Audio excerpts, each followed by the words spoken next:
하남선 복선전철 유니온 스퀘어와 하남의 전통시장 미사리 등과 연계돼 종업원만 7,000명에 이를 것으로 보여 창우 초교에서 유니온 스퀘어를 잇는 구간에 지하 상가를 개설하는 문제도 드디어 첫 삽을 떴습니다. 약 3배가량 큰 국내 최대 규모입니다. 스타필드 하남 등 지역의 랜드마크와도 연계하게 될 하남선 전격 개통. 하남선이 개통되던 시기, 하남 검단산역은 단순한 종점역으로만 소개되지 않았습니다. 스타필드 하남은 지하철을 타고 쇼핑몰을 찾는 동선을 홍보했습니다. 경기도는 하남선 개통을 지역 관광과 상업 거점의 연결로 설명했습니다. 하남선 기공식에서도 유니온 스퀘어, 지금의 스타필드 하남과의 연계를 기대하는 발언이 나왔습니다. 이 장면들만 보면 하남 검단산역은 처음부터 주변 개발과 연결되는 새로운 관문처럼 보였습니다. 그런데 여기서 한 가지 의문이 생깁니다. 지하철역과 대형 쇼핑몰을 연결한다면 그 사람들은 어디로 걸어가게 될까? 그 답은 바로 신장동로였습니다. 하남 검단산역에서 스타필드 하남까지 지도 앱은 이 길을 도보 약 10분으로 안내합니다. 가까운 거리입니다. 하지만 실제로 걸어보면 이 10분 안에는 꽤 복잡한 장면들이 들어있습니다. 좁은 보도 위로 주민이 지나가고 학생들이 학교를 오갑니다. 쇼핑백을 든 방문객이 걷고 유아차가 지나가고 자전거와 공유 모빌리티도 섞입니다. 이 길의 이름은 신장동로. 지금은 하남 검단산역과 스타필드 하남을 잇는 가장 익숙한 길이지만 처음부터 이런 역할을 하던 길은 아니었습니다. 이 길은 원래 동네의 평범한 길이었습니다. 그런데 세월이 흘러 쇼핑몰이 들어섰고 지하철이 개통됐고 주변에는 H2, H3, 국가정원 구상까지 이어지고 있습니다. 도시는 커졌지만 이 길의 기본 구조는 35년 전 생활도로의 성격을 여전히 갖고 있습니다. 그렇다면 이런 의문이 생깁니다. 35년 전 생활도로는 지금의 하남을 감당할 수 있을까? 그린벨트인 경기도 하남시는 대규모 택지 개발 사업을 1990년대 초 하남시는 신장 택지 개발을 추진했습니다. 오늘날 신장동로의 출발점도 이 시기와 맞닿아 있습니다. 당시 신장 1지구 개발 과정에서 기존 더욱의 마을과 지금의 대명강변타운 부지는 택지 개발 구역에 포함되지 않았습니다. 더욱의 마을 사이 길은 이런 식으로 진행합시다. 그래서 도로는 새 도시의 중심을 직선으로 관통하는 방식이 아니라 기존 마을의 경계선을 따라 놓이게 됩니다. 그렇게 구성된 도로가 중로 3류, 약 12m 규모의 도로였습니다. 당시 이 길 주변에는 아직 개발 계획이 뚜렷하지 않은 농지와 그린벨트가 남아 있었습니다. 도로의 성격도 농지와 마을, 새로 들어선 아파트를 이어주는 길, 주민들이 오가고 농산물 판매와 생활 이동이 함께 이루어지던 길.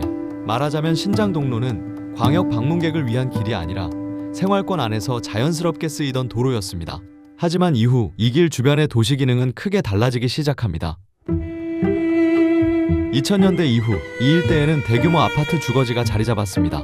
그리고 북쪽에는 국내 최대 규모의 복합 쇼핑몰인 스타필드 하남이 들어섰고 남쪽에는 하남선 5호선, 하남 검단산역이 개통했습니다. 90년대 농지와 공장, 마을과 아파트를 이어주던 생활도로였던 신장동로가 어느 순간 쇼핑몰과 지하철역을 이어주는 길이 된 것입니다.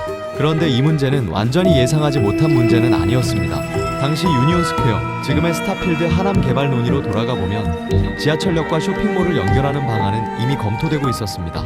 2012년 하남시 출입기자 간담회 당시 시장은 유니온 스퀘어가 착공을 앞두고 있고 종업원만 약 7,000명에 이를 것으로 보인다며 지하철과 연계될 수 있도록 창우 초교에서 유니온 스퀘어를 잇는 구간에 지하 상가를 개설하는 문제도 가능성 있게 타진 중이라고 밝혔습니다.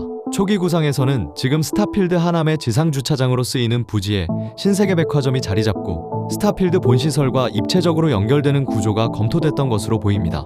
이 경우 하남 검단산역과 쇼핑시설 사이의 거리는 지금보다 짧아지고 연결 방식도 더 직접적일 수 있었습니다. 당시 구상은 단순히 쇼핑객 편의를 위한 통로만은 아니었습니다. 하남선 역사 이용을 활성화하고 역 주변의 상업교통 흐름을 정리하며 지상으로 몰릴 수 있는 보행 수요를 분산하는 성격도 함께 갖고 있었습니다. 하지만 이후 개발 계획과 설계가 달라집니다. 백화점 기능은 스타필드 본시설 안으로 포함됐고 기존 백화점 예정 부지는 지상 주차장으로 사용되게 됩니다. 그 결과 역과 쇼핑시설 사이의 연결거리는 당초 약 300m 수준에서 현재 약 500m 이상 보행거리로 멀어졌습니다. 그리고 지하보도나 직접 연결축 구상은 최종적으로 실현되지 못했습니다. 결국 별도의 연결축으로 분산됐어야 할 광역 보행 수요는 지상생활도로인 신장동로 위로 올라오게 됩니다. 지하에서 처리할 수 있었던 수요가 기존 생활도로 위에 남겨진 것입니다. 문제는 단순히 사람이 많아졌다는 것이 아닙니다. 서로 다른 속도와 목적을 가진 사람들이 같은 좁은 공간을 함께 쓰게 됐다는 점입니다. 주민에게는 생활도로, 학생에게는 통학로, 방문객에게는 쇼핑몰로 가는 길이고 지하철 이용객에게는 역접근로입니다. 자전거와 킥보드 이용자에게는 이동 통로입니다. 하나의 길 위에 너무 많은 역할이 겹치기 시작한 것입니다. 그런데 이 좁은 보도는 순수한 보행자 전용 도로도 아니었습니다. 하남시 도시기본계획에 따르면 해당 도로는 자전거 비분리 겸용도로로 분류되어 있었습니다. 결국 보행자만으로도 여유가 부족한 공간 위에 자전거와 공유 모빌리티까지 함께 들어오는 구조가 된 것입니다. 이후 2014년 경기개발연구원 보고서에서도 하남선 역사 활성화와 운영 적자 보전을 위한 방안 중 하나로 검단산역과 유니온스퀘어를 연결하는 지하보도 설치가 구상됐습니다.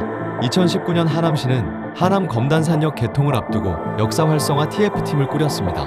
당시 검토된 내용에는 하남 검단산역과 스타필드 하남의 셔틀 구간과 셔틀 장비 특화 방안, 스타필드 하남 쇼핑물품 무인 배송 같은 계획이 거론됐습니다. 그러나 이러한 계획들은 최종적으로 반영되지 못한 채 조용히 사라졌습니다.